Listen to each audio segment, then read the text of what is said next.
Hello, and welcome to the Groovy Writer Podcast, where we explore how to find your writing groove regardless of your circumstances. I'm your host, author and MFA instructor, Nicole McInnes.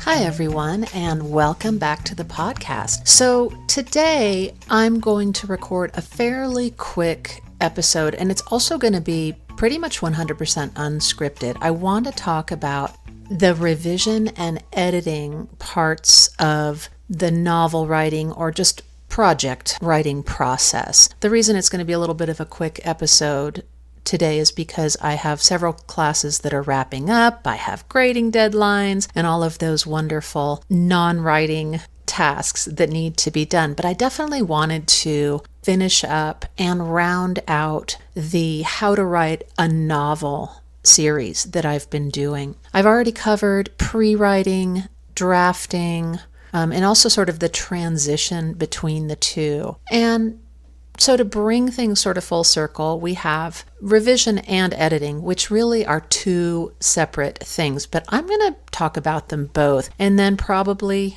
I think in all likelihood, I will be revisiting this topic again in a future episode because it really is so important. So first of all, what's the difference between revision and editing? Here's how I think of it. I think of revision as taking a draft, which is hopefully fairly complete. It still will probably be somewhat rough, although likely you've done more than one draft of your project, hopefully, before you really get into serious revision. So I think of it as taking that draft in chunks, looking at it in big chunks, and looking for concerns such as continuity. How is the flow of the story overall in terms of the entire arc from beginning to end of that story? Continuity between characters, where they were in one scene versus where they are in the next scene, etc. Continuity of the timeline is also really important. So you want to make sure that during revision, your timeline is consistent, even if you're jumping back and forth from past to present, those sorts of things. So again, revision is working with those larger, chunkier, clunkier, bigger, really noticeable issues. Editing, on the other hand, and I'll talk more about each, editing I think of as running a very, very fine-toothed comb over the final, almost final product. So editing always comes after revision, which makes sense if you think about it. Think of cleaning a room that has become very messy and you need to clean this place up. You're probably not going to start by polishing the woodwork. What you're probably going to do is haul out the trash, grab any laundry that's strewn about and put that in the washing machine. You're going to deal with the big stuff first. Then as the room gets tidier, then you can start looking at the dust level on the cupboards and the windows that might need to be washed, etc., etc. So revision and editing is very, very much like that. Typically, you will always do revision first, work out those big lumps, those big problems in a manuscript, and then once those are pretty worked out and smoothed out, you can go back through in editing and then really put that polish on the manuscript. I find that typically there are several drafts when I'm working on a project, and then probably slightly fewer rounds of revision, and then typically just one or two editing passes before I consider that project done. For me, done means ready to send off to my agent, say, so that she can send it out on submission to publishers. That is a topic for an entirely different episode or series of episodes. I've actually just wrapped up one of my publishing classes that I teach for the MFA program, and we talk a lot about that and of the importance of making sure that a manuscript is really polished to within an inch of its life before it goes out. You might not have an agent. You might not be interested in having an agent. You might not be interested in publishing traditionally at all. But even if you want to self-publish or just put this thing online for other fans of this genre or this category to read. It is generally a very, very good idea when completing a project, a writing project, to really make it as strong as it can be. So those are some of the basic hallmarks of revision and editing. As I said, once I have a fairly solid draft, and there will probably be, for me, several drafts of a project involved. And as I have said in previous episodes, for anyone who has listened to those, I do not write in a linear fashion. So I don't start at the beginning of, say, draft number 1, right all the way through to the end. I write in a very non-linear, jumping around wherever I need to or want to type of fashion. I do, to an extent, the same things with each successive draft after that first very rough draft, but I do find that I start to fall in line a little bit from draft to draft, and before I know it, I'm actually reading and working on and fixing and tinkering in more and more of a linear fashion as I create more drafts. Different writers have completely different ways of handling this. Something that I also find interesting is that some writers tend to revise as they go. So even with that first draft, the rough draft, they will want the writing to be as clean as possible as they're writing. Personally, I'm not a big fan of that. For me, I feel like I really need to take that initial opportunity of a first draft to get all of the creativity, all of the story, all of those initial sparks. I've talked about those in an earlier episode as well on pre-writing. I really need to commit those to the Word document. I don't want to stop and fix my sentence structure. I don't want to stop and think about, should I take this scene out or should I leave it? I want to just get the raw material where it needs to be, because from there, I am free to tinker at will, and I don't have to worry about losing great ideas, losing trains of thought. And as I've said before, my drafts tend to be just, I think the term I used was dumpster fires. They're really not good, my first rough drafts, but it's sort of like reading your own handwriting. For those who don't have great handwriting, you can read it. Someone else might look at it and say, that's chicken scratch, I can't read that at all. When I have all the raw material down, I know exactly eventually what I want to do with it. So I definitely, in revision, I won't start serious revision until I actually have a solid draft. Now, does that mean I won't occasionally see something obvious that I think, okay, that needs to go, and I won't touch it? No, I'll tinker here and there while I'm drafting, because as we know, some things just are glaringly obvious. We come back to them a few days later and realize, yeah, that doesn't work at all. That character doesn't work, or that scene doesn't work. So I'm not saying I'm a purist and I don't allow myself to touch anything until the draft is done. But there is a very definitive phase where I make the conscious choice, okay, I am going to look at this draft and as a whole, and now I'm switching into revision mode. I'm putting on my revision hat, so to speak. And what that does, again, for me, it's almost an intuitive sort of subconscious thing, but it allows the creative part of my brain to take a little bit of a rest, because likely that creative part has gotten a serious workout for, could be months, could be over a year, could be 2 years.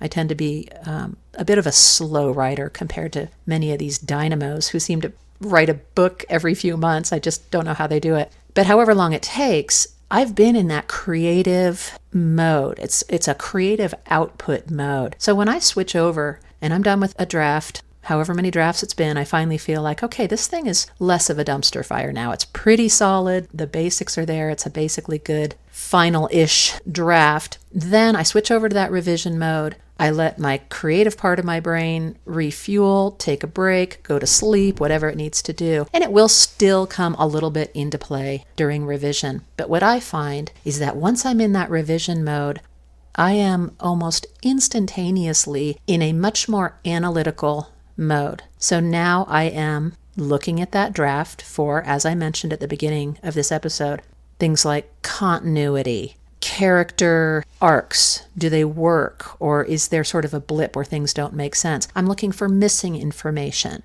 Have I written a scene where it all made sense in my head, but when I look at it analytically on paper, I realize the reader is not going to know certain things that are very key for them to know. Here's another very important thing that I haven't mentioned yet about starting the revision process. It is widely considered to be very, very important and very helpful to put a draft away before starting the revision process. This can be hard to do. We can be really excited about having a draft, but I have never not had it benefit a manuscript when I have put a draft away. And the longer the better. If I can work on another project or just take a break from that project or any project altogether for a week, a month, a year might be too long, but you never know. I would say at least a couple of weeks is ideal, and even longer is good, because what you will likely find is that you come back to that work with fresh eyes. Your brain is rested, you've been doing other things, life has been going on, and you come back to it, and all of a sudden you have more objectivity. When you get into that analytical mode, it really packs more of a punch. So please, when you have a good solid draft, pat yourself on the back, have a celebration, make yourself a cake or have someone else make you a cake, whatever works. Celebrate. It is a huge, massive accomplishment. Then, even if it feels counterintuitive and you want to just start diving into this thing to revise, please, please, please put it away. It's a good way to train your brain for this part of the process. It's learning to have that discipline to say, no, I need to let it sit for a little bit, okay? So once you do get into the revision, as I mentioned, I tend to work more in a linear fashion at this point. I will typically start at the beginning, and as I'm reading through a draft and I'm first in that revising mode, an interesting thing tends to happen. Not only am I a little more analytical, a little more objective, but I find myself reading in sort of a removed, almost hands-off kind of way. I might try to read the draft all the way through before actually starting to change anything, at least do one clean reading. Honestly, though, I typically am not able to do that because I'll start to see little issues or glaring issues, and I just, at that point, I've already been away from it for several weeks, and I frankly just can't keep my hands off of it. I need to get in there and start revising. So again, looking at the big stuff, here is where I will also do something that I do during the drafting process, which I mentioned in the drafting episode. And that is, I will keep a document, a separate document of any material that I cut.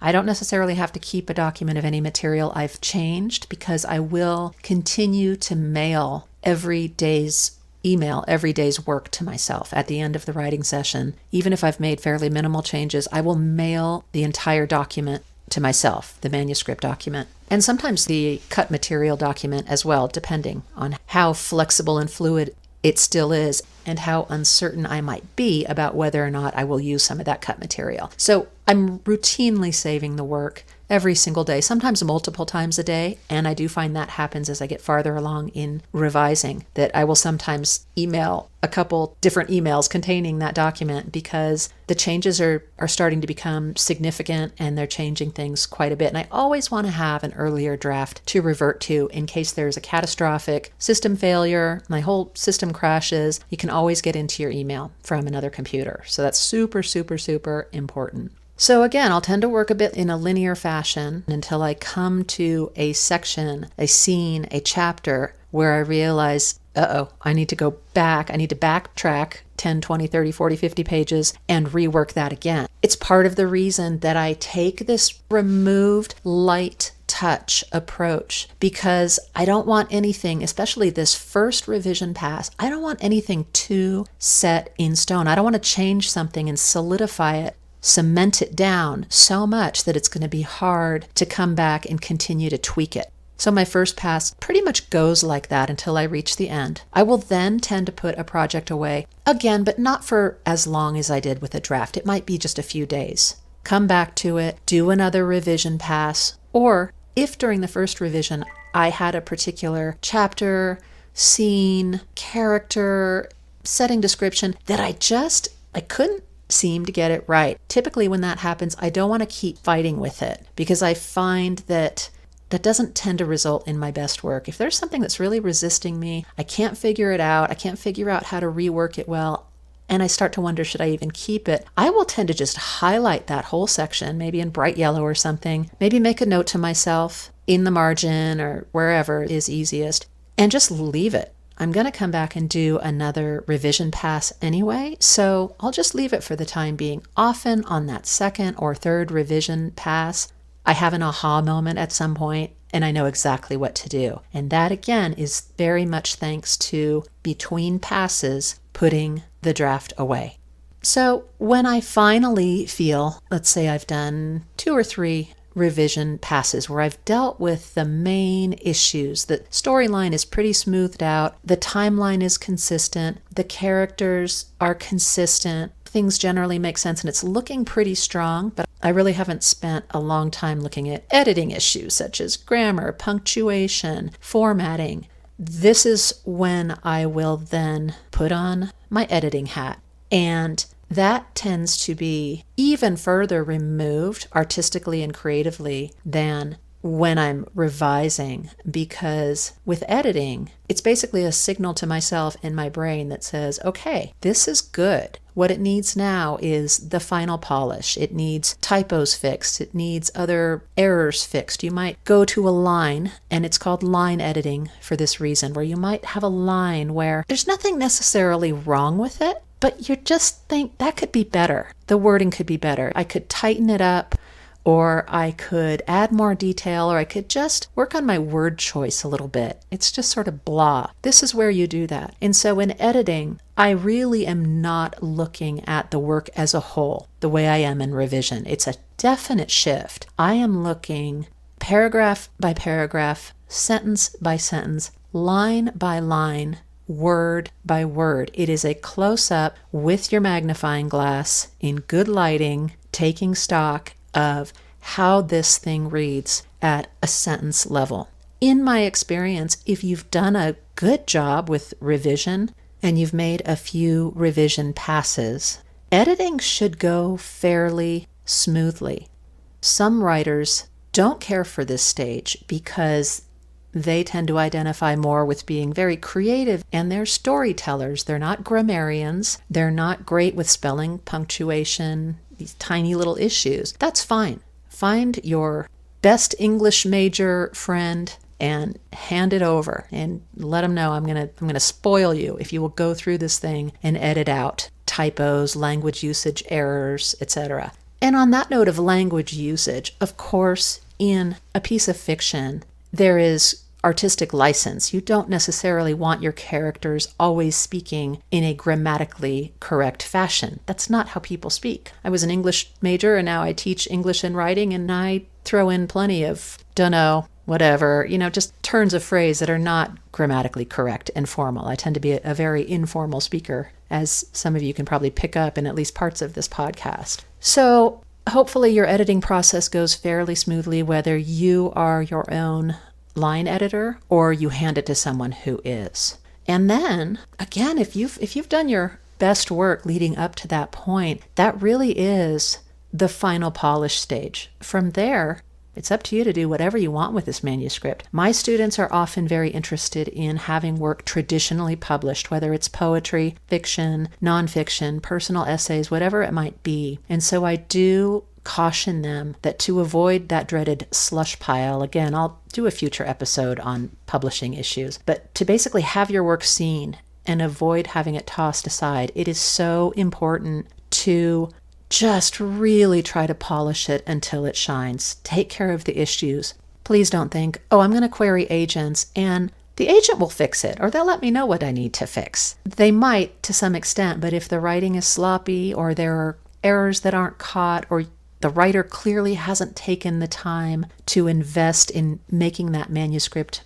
as wonderful and perfect and free of errors as possible, if you think about it, it's pretty understandable that an agent or an editor, if you're sending it directly to editors at publishing houses, might look at that and think, well, this writer clearly didn't take the time to make this shine, so why should I bother reading it? We really do want to put our best foot forward when it comes to sending out our writing and engaging in a solid, thorough revision process followed by a very careful, detailed, persnickety editing process is the right way to do that. It's a way to honor your work and probably your long amounts of time that you've spent on this project up to that point. So please don't try to take shortcuts when it comes to this part of the process. All right, I need to get back to grading. So that's going to be it for today. And if you have any questions or comments about this, or there's anything you would like me to get into in further detail, let me know. I have my website, NicoleMcInnes.com. I'm on Instagram, The Groovy Writer. Feel free to reach out and let me know what you'd like to hear more of or less of. And thanks for being here.